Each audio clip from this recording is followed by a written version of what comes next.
안녕하세요. 저는 결혼해서 남편과 살고 있는 평범한 여자입니다. 남편도 회사 다니며 일하고 있고 저도 다니던 회사 다니면서 맞벌이로 돈 같이 벌고 있어요. 아이는 아직 없고요. 저는 중학교 2학년, 그러니까 15살 때 사랑하는 엄마와 헤어지게 되었습니다. 지금도 떠올리면 생생하게 느낌을 다 말할 수 있는 사고였어요. 저는 사업을 하시는 아빠와 번역일을 하시는 엄마 밑에서 외동딸로 태어났답니다. 아빠의 사업은 승승장구했고 저는 나눌 형제자매 한 명 없이 오로지 부모님의 사랑과 재정 지원을 독차지하면서 자랐죠. 그렇다고 버릇없는 아이로 키우신 건 아니었습니다. 엄마는 늘 저를 보육원이나 복지관 같은 곳에 봉사활동을 데려가시면서 우리가 많이 가졌다 해서 절대 그걸 자랑하고 살면 안 돼, 베풀고 나누어야지 하고 말씀하셨어요. 그만큼 저뿐만 아니라 남들에게도 사랑을 주시는 분이셨고 다른 사람들도 모두 엄마를 좋아하고 존경하고 사랑했습니다.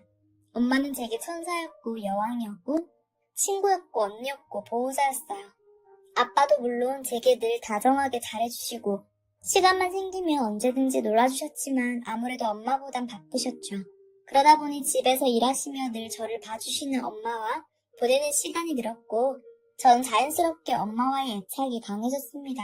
제가 자랄수록 나도 내 자식한테 우리 엄마 같은 엄마가 돼야겠다라고 생각했고 엄마는 언제나 제가 가장 존경하는 사람이었어요. 그렇게 마냥 행복하기만 하면 좋았겠죠. 그러나 제가 먼저 말씀드렸던 그 사건으로 인해 저는 엄마와 영원히 이별하게 되었습니다. 중학교 2학년 1학기 여름방학 때였어요. 엄마는 중학교 올라가고 공부도 어려워지고 적응하기도 힘들었을 텐데 고생 많았다면서 절 데리고 나가셨습니다. 아빠도 같이 가면 좋았을 테지만 일이 바쁘셔서 못 가셨죠.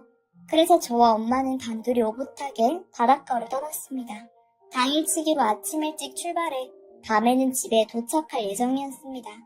바다 가서 엄마랑 같이 물장구 치고 놀고 둘이서 해물도 맛있게 먹고 중학교 생활의 중간쯤 마친 이야기도 도란도란하면서 즐겁게 놀았죠.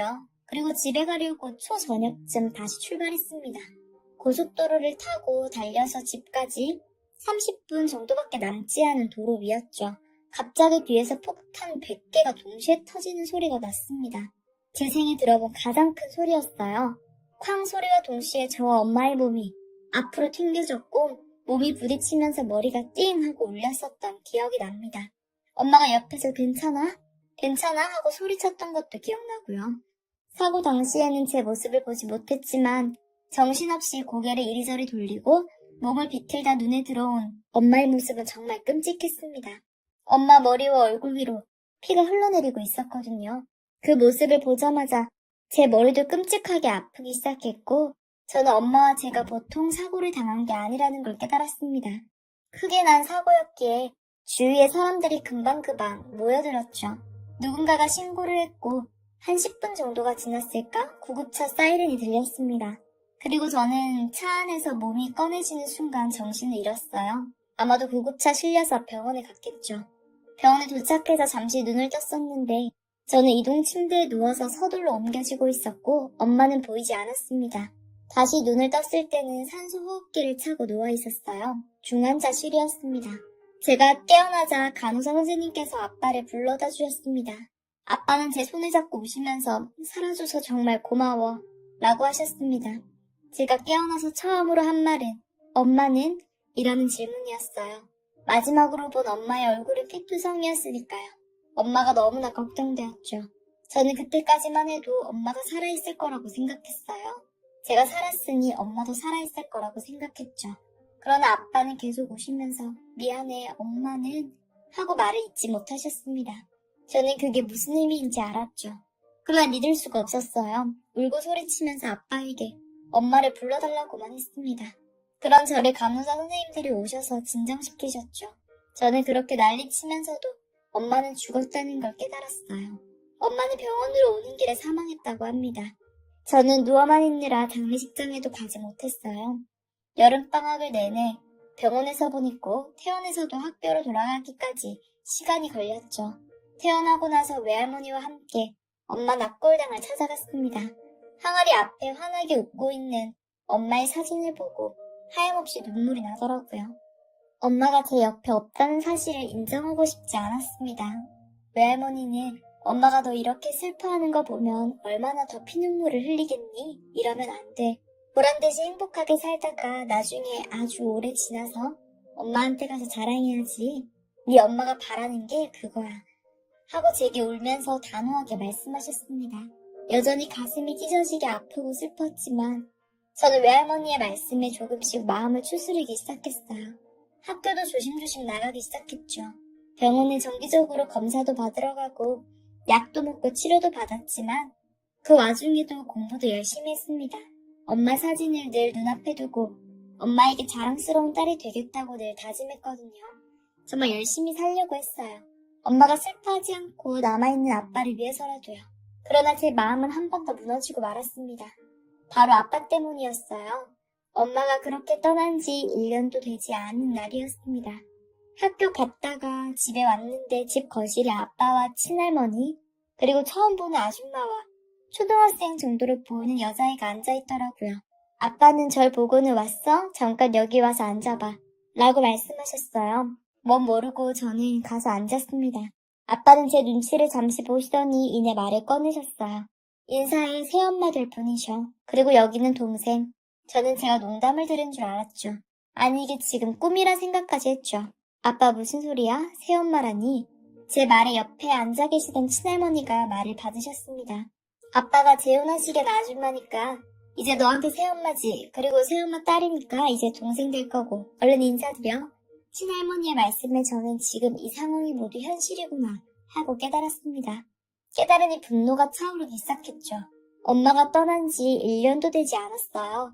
저는 아직도 엄마 꿈을 꾸는 날이면 하루 종일 터지는 눈물과 싸워야 하는데 아빠가 재혼이라니요.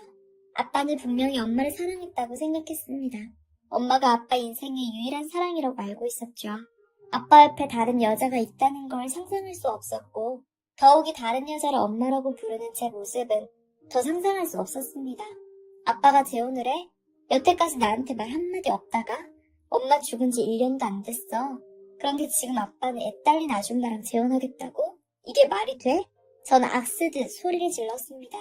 그러나 아빠는 이런 제 반응을 예상하셨다는 듯이 한숨만 푹 내쉬셨어요. 일단 진정하고 앉아. 아빠가 설명 다 해줄 수 있어. 아빠는 나름 대화를 하려고 하신 거겠지만 저한테 그런 소리가 들릴 리가 없었죠. 저는 그냥 막무가내로 소리만 질렀습니다. 설명은 무슨 설명이야? 아빠가 어떻게 그럴 수 있어? 아빠는 엄마를 사랑하긴 한 거야? 엄마는 아빠 아내야. 아빠는 평생 동안 사랑하고 아끼며 살겠다고 맹세한 아내라고. 어떻게 아빠가 그럴 수 있어? 혹시 아빠 저 아줌마랑 몰래 바람 피우고 있었어? 혹시 저의 아빠예요? 이성을 읽고 소리를 지르는 제 모습에 아빠도 심각한 얼굴로 목소리를 낮추셨습니다. 진정하고 앉아. 말 함부로 하지 마. 아줌마께 어서 사과드려. 그런 말 함부로 하는 거 아니야. 아빠의 말은 점점 더 제 화를 돋구었어요. 저는 그 아줌마한테 사과할 생각이 전혀 없었거든요. 그 아줌마는 말없이 고개만 살짝 숙이고 앉았고 그 아줌마 딸이란 여자애는 자기 엄마 팔만 꼭 붙잡고 눈알만 도르륵도르륵 굴리더군요. 두 사람 그리고 아빠와 친할머니까지 전부 다 보기 싫었습니다.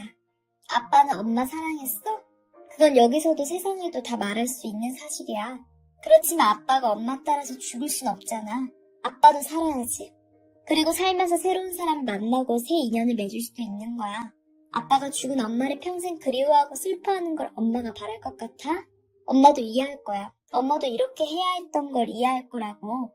말을 되는 소리를 해. 엄마 함부로 갖다 붙여서 이용하지 마.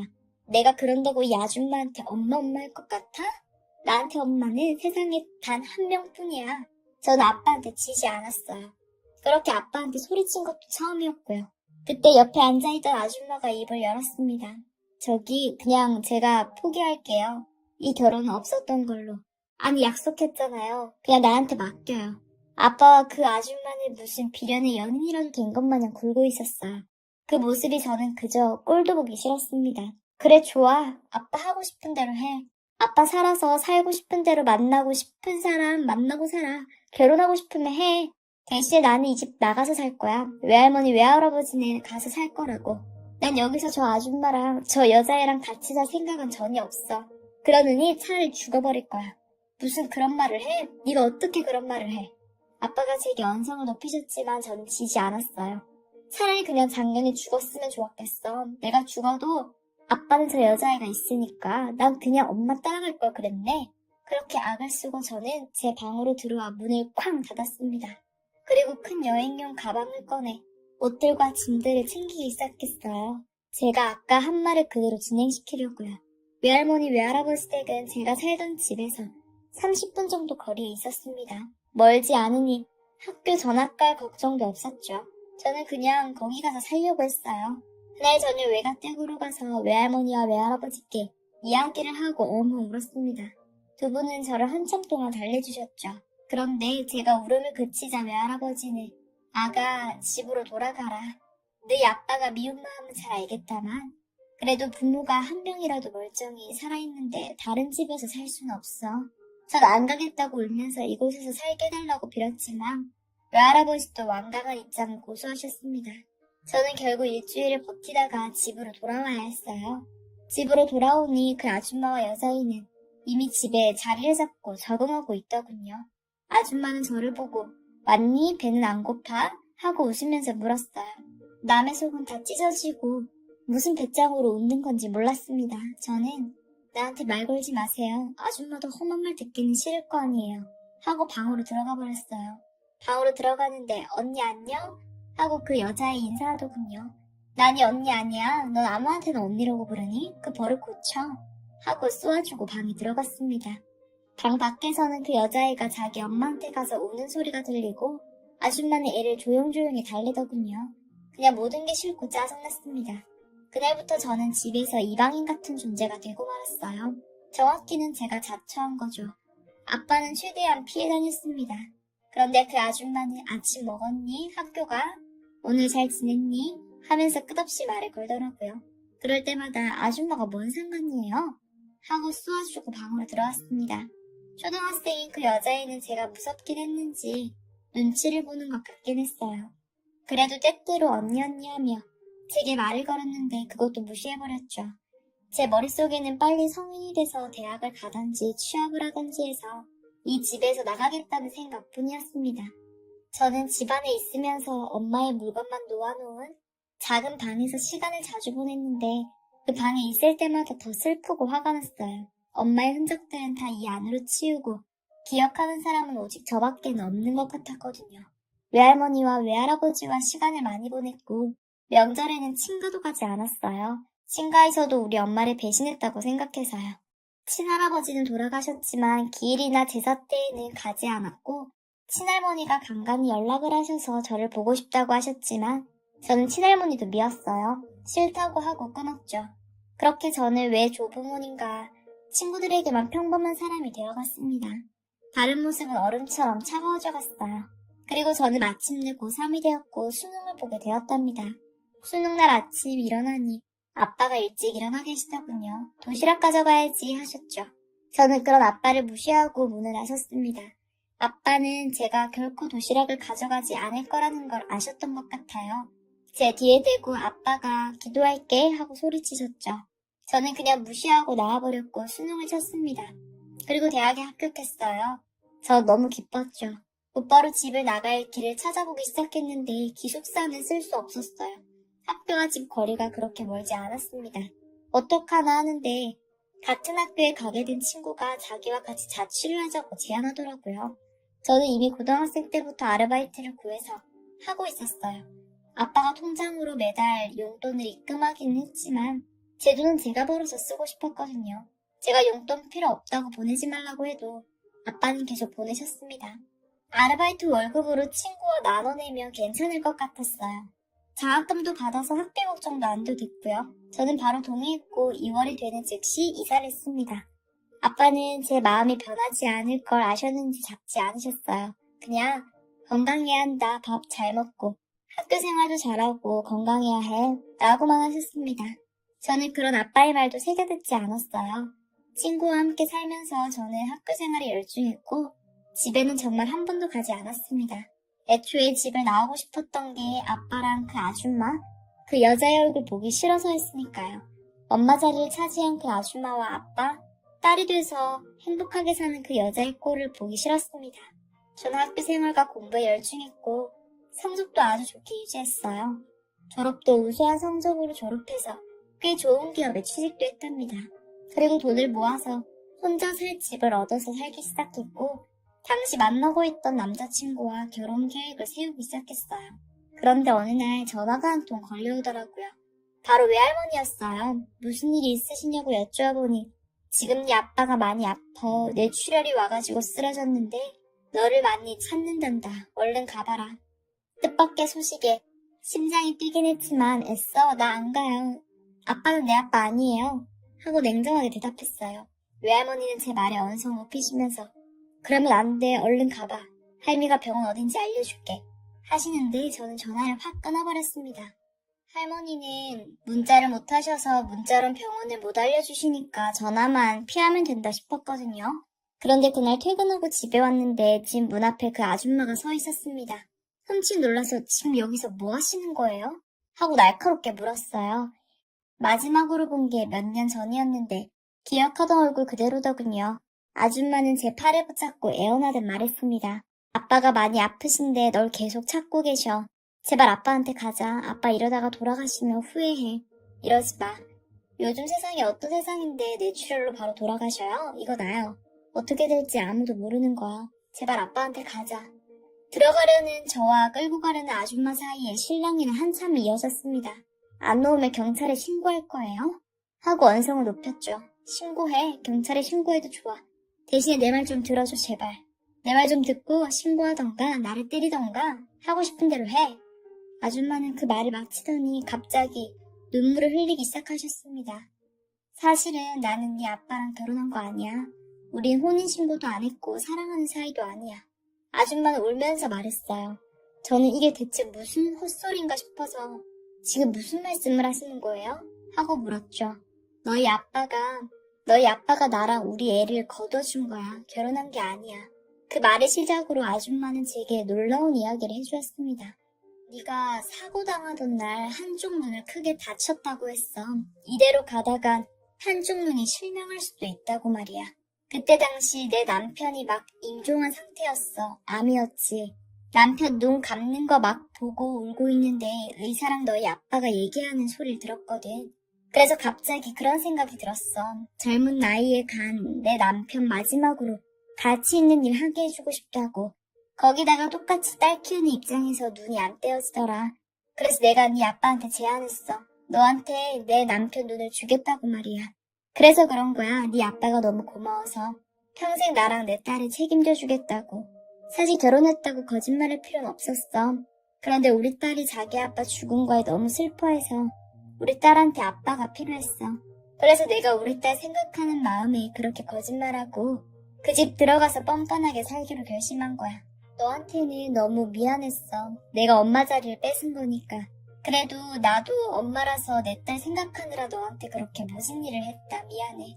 이야기를 듣는 내내 저는 충격으로 쓰러질 것 같았습니다. 충격으로 정신을 차릴 수가 없었죠. 그것도 모르고 저는 수년 동안 아빠를 원망하고 상처를 줬는데 이제 어떡하나 싶었어요. 저는 그 아줌마에게 병원에 데려다 달라고 했고 아줌마는 저를 데려갔습니다. 병원에 도착하니 훌쩍 큰 아줌마의 딸이 보이더군요.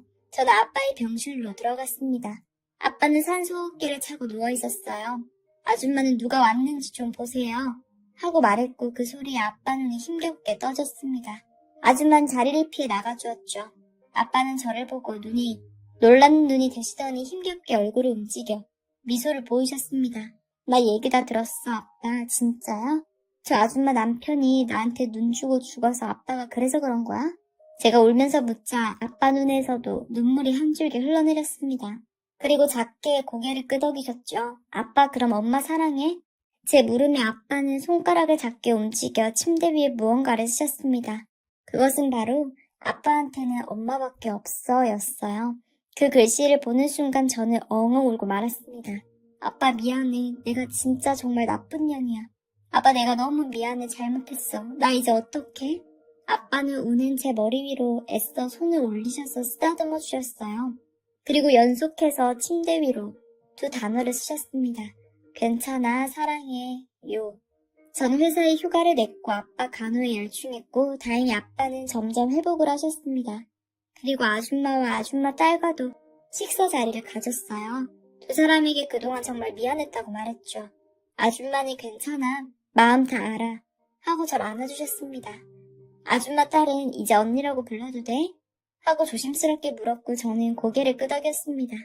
아빠는 점점 나아지셨고 제가 결혼할 무렵에는 손잡고 함께 입장도 하셨어요. 혼주석에는 아빠와 아줌마가 나란히 앉으셨죠.